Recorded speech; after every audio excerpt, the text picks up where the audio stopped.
আখেরি নবী বিশ্বনবী হুজুরে পাক সাল্লাল্লাহু আলাইহি সাল্লাম ছিলেন পবিত্রতার মূর্ত প্রতীক। ইতিহাসের সর্বশ্রেষ্ঠ মহামানব তিনি, নবীকুলের শিরোমণি তিনি সেই মানুষ যাকে সমগ্র সৃষ্টি জগতের প্রতি রহমত হিসেবে অভিহিত করেছেন স্বয়ং আল্লাহ রাব্বুল আলামিন। বিশ্বের শত কোটি মুসলিম হৃদয় যার প্রতি আবেগ, অনুভূতি আর ভালোবাসায় সিক্ত, যার ব্যাপারে এতটুকু মন্দ কথা উচ্চারণ করলে রক্তক্ষরণ ঘটে কোটি কোটি মানুষের হৃদয়ে, বিক্ষুব্ধ হয়ে ওঠে মোমেন মুজাহিদের আত্মা। কিন্তু ইসলাম প্রচারের প্রারম্ভকালে এই মানুষটিকেই সহ্য করতে হয়েছিল বহু অপমান, আঘাতে আঘাতে জর্জরিত হয়েছিল তার পবিত্র দেহ, শুনতে হয়েছিল পাগল, গণক, মিথ্যাবাদী, জাদুকর এমন নানা অপবাদ। ইসলামের ইতিহাস থেকে আজ আমরা তুলে ধরব এমন এক নরাধমের কথা, যে ছিল রসুলের একান্ত আপনজন, অথচ সে ছিল অজ্ঞ আর অভিশপ্ত। ইতিহাসে সেই একমাত্র ব্যক্তি যে রসুলে পাক সাল্লাল্লাহু আলাইহি সাল্লাম এর পবিত্র চেহারা মোবারক লক্ষ্য করে থুতু নিক্ষেপের দুঃসাহস দেখিয়েছিল, আর এর পরিণতি হিসেবে তাকে পৃথিবীতেই ভোগ করতে হয়েছিল ভয়ানক শাস্তি। কে ছিল সেই নালায়েক ব্যত্যমিস? রসুলের সাথে কি ছিল তার সম্পর্ক, আর কি ঘটেছিল তার কপালে?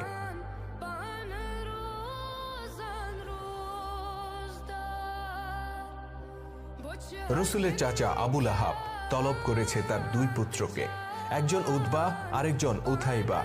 পুত্রদেরকে উদ্দেশ্য করে আবু লাহাব বলল, আমি আমার ভাতিজা মোহাম্মদকে নিজের প্রাণের চেয়ে বেশি ভালোবাসতাম। যখন তার জন্ম হয়েছিল তখন আনন্দে উদ্বেলিত হয়ে আমি আমার কৃতদাসীকে আজাদ করে দিয়েছিলাম। শুধু তাই নয়, তার সাথে আত্মীয়তার বন্ধন দৃঢ় করার জন্য আমি তার দুই কন্যা রুকাইয়া আর উম্মে কুলসুমের সাথে তোমাদেরকে বিয়ে দিয়েছিলাম। কে জানতো আমার এই ভাতিজা একদিন আমাদের বংশের মুখে চুনকালি লাগাবে?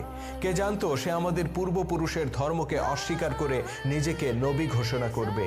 হায়, যদি জানতাম তবে কখনোই তোমাদের দুজনকে তার কন্যাদের সাথে বিয়ে দিতাম না। পুত্র উতবা আর উথাইবা তখন মাথা নিচু করে মাটির দিকে তাকিয়েছিল। পিতার চোখের দিকে তাকিয়ে কথা বলার সাহস তাদের ছিল না।